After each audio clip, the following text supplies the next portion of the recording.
Hello guys, kumusta po kayong lahat? Tere Chismisan, ngunit kakaiba ang ating chismisan, ito ang chismisan na may katuturan at kabuluhan. Bago ang lahat, huwag kalimutan mag-subscribe bilang inyong suporta sa ating channel.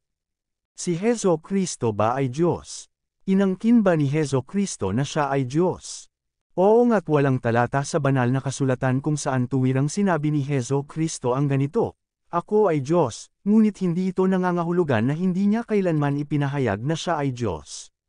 Isa sa mga halimbawa ay ang sinabi ni Hezo Kristo sa Juan Kapitulo 10 versikulo 30, "Ako at ang Ama ay iisa." Sa biglang tingin, tila hindi ito tuwirang pag-angkin ni Jesus na siya ay Diyos. Ngunit, para sa mga Hudyo, ang sinabi ni Jesus ay tiyakang pag-angkin na siya ay Diyos. Ganito ang reaksyon ng mga Hudyo, "Hindi dahil sa mabuting gawa kaya ka namin babatuhin, kundi dahil sa paglapastangan mo sa Diyos.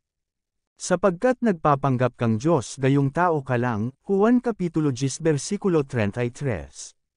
Sa nabanggit na mga talata, hindi itinuwid ni Hezo Kristo ang mga Hudyo gaya ng pagsasabing, "Hindi ko inangkin ang pagiging Diyos." Ipinahihiwatig lamang nito na si Hezo Kristo ay Diyos ng kanyang sabihin, "Ako at ang Ama ay iisa." Juan Kapitulo 10 versikulo 30. Sa Juan Kapitulo 8 versikulo 58, ganito naman ang wika ni Jesus, "Katotohanang sinasabi ko sa inyo, bago pa ipinanganak si Abraham, ako ay ako na." Muling kumuha ng bato ang mga Hudyo at tinangkang batuhin si Jesus. Bakit kailangang batuhin ng mga Hudyo si Hezo Kristo, kung wala siyang sinabi na sa paniniwala nila'y pamumusong sa pangalan ng kataas-taasang Diyos? Sinasabi sa Juan Kapitulo 1 versikulo 1, "Sa pasimula pa'y naroon na ang salita. Kasama ng Diyos ang salita, at ang salita ay Diyos." Sa Juan Kapitulo 1 versikulo 14, nakasaad naman ang ganito, "Naging tao ang salita at siya'y nanirahan sa piling natin." Ito'y malinaw na nagpapahayag na si Hezo Kristo ay Diyos na nagkatawang tao.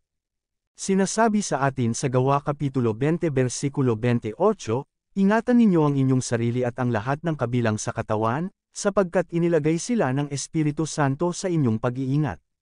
Pangalagaan ninyo ang Iglesia ng Diyos na kanyang tinubos sa pamamagitan ng kamatayan ng kanyang sariling anak." Sinabi din sa Gawa Kapitulo 20 versikulo 28 na tinubos ng Diyos ang kanyang iglesia sa pamamagitan ng kanyang banal na dugo. Sa makatuwid, si Hezo Kristo ay tunay na Diyos. Ganito naman ang sinabi ng alagad na si Tomas kay Hezo Kristo, "Panginoon ko at Diyos ko." Juan Kapitulo 20 versikulo 28. Sinabi sa Tito Kapitulo 2 versikulo 13 na palakasin natin ang ating loob sa paghihintay sa muling pagparito ng ating Panginoon at tagapagligtas na si Hezo Kristo. Basahin din ang ikalawang Pedro Kapitulo 1 versikulo 1. Sa Hebreo Kapitulo 1 versikulo 8, ganito naman ang pagpapakilala ng Diyos Ama patungkol kay Hezo Kristo, "Ang iyong trono, O Diyos, ay magpakailan paman. Ikaw ay maghaharing may katarungan." Sa Aklat ng Pahayag, itinuro ng anghel kay Apostol Juan na tanging Diyos lamang ang sasambahin, Pahayag Kapitulo 19 versikulo 10. Makailang ulit din na naitala sa banal na kasulatan na sinamba si Hezo Kristo, Mateo Kapitulo 2 versikulo 11, 14:33, 28:9, 17, Lucas 24:52, Juan Kapitulo 9 versikulo 38. Kahit kailan, hindi sinaway ni Hezo Kristo ang mga sumamba sa kanya.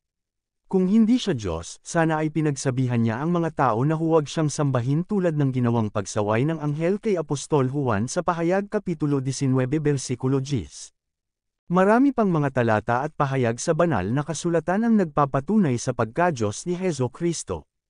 Ang pinakamahalagang nagawa ng pagiging Diyos ni Hezo Kristo ay ang kanyang ganap na handog, ang kanyang kamatayan, bilang sapat na kabayaran ng kasalanan ng buong sanlibutan. Unang Juan Kapitulo 2 versikulo 2. Tanging Diyos lamang ang nagtataglay ng kakayahan at katwiran upang mahango ang tao sa walang hanggang kaparusahan. Tanging Diyos lamang ang may kakayahang akuan ng kasalanan ng sanlibutan. Ikalawang Korinto Kapitulo 5 versikulo 21, sa pamamagitan ng kamatayan at pagkabuhay na mag-uli ni Hezo Kristo, bilang katibayan ng kanyang tagumpay laban sa kasalanan at kamatayan. Sa muli nawa may katuturan ng ating chismisan sa muli guys. God bless you all.